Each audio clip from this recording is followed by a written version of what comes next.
In V4.4, we're looking at ways in which someone can actually save a bit of money. Now, this is a reality check that probably we all have to face when we're looking at borrowing money. You want to try and save money, and the purpose of this aspect of set 4 is looking at ways in which you can do this. Setting this up, he's borrowing $120,000 over 25 years at 8.2% paid monthly. Now, this is examinable as a GC setup or a graphics calculator setup.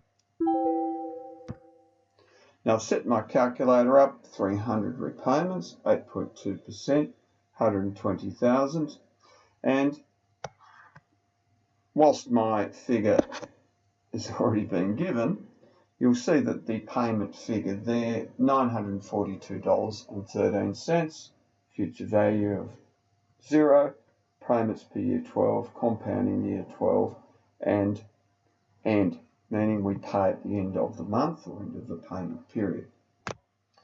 Now, we also have to try to work out what we owe in total over that time period. So the total repaid, 25 years times 12, and we end up paying $282,639. So you can see there, that's quite a deal of extra that we pay, of the order of $162,639 in payments on the loan. So quite a lot of money there. In Part C, you're asked to find out how much after 4 years would be left to pay off the loan. So we have 252 payments left. We have to find out the present value, the value in the present that we still owe on the loan. Future value of 0, payment negative 942.13. Setting that up on my calculator. Same process as before. 252.82. Nothing's changed in the way of interest or the repayment. So the present value I owe at that stage, $113,089.45.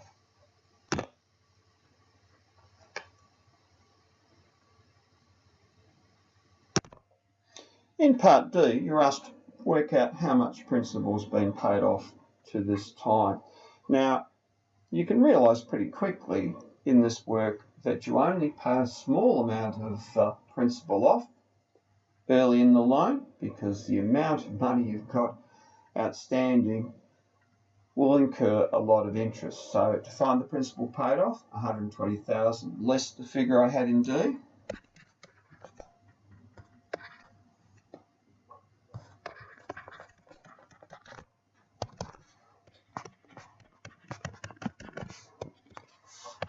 So it's mainly the interest being paid early on. The key is to try to make an impact into that principal as much as you can do. Working out the repayments and what we've paid there in total, 4 by 12 by the 942.13, $45,222.24. So it's a fair amount of repayment to only drive down the principal by 6, 9, 10.55. Now, 4 years into his loan, he has what we call a windfall, a $30,000 inheritance.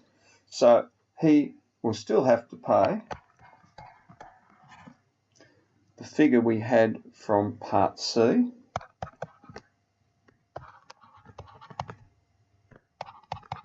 We take from that the windfall, the inheritance.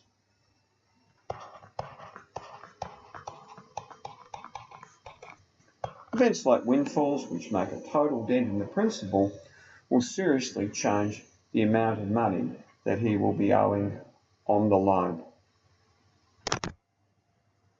In Part G, you're asked to recalculate the scenario. He decides to repay the loan over 12 years, 144 left, present value, 83,089.45. Payments per year, compounding per year, interest as before. And we have a new repayment figure of $908.54 each month. Part H, you're asked to work out now the total amount repaid by David over that time period.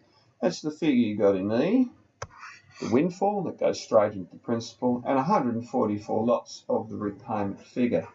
Working that through, we end up paying $206,052. Now that means he's made the following savings. He was originally going to pay $282,639. We subtract from that the new figure there, and it works out a saving of $76,857. In the unit, you'll also see there are other ways of saving, like making repayments fortnightly, making a bit more repayment-wise than what you thought you may have initially. A few other ways of saving.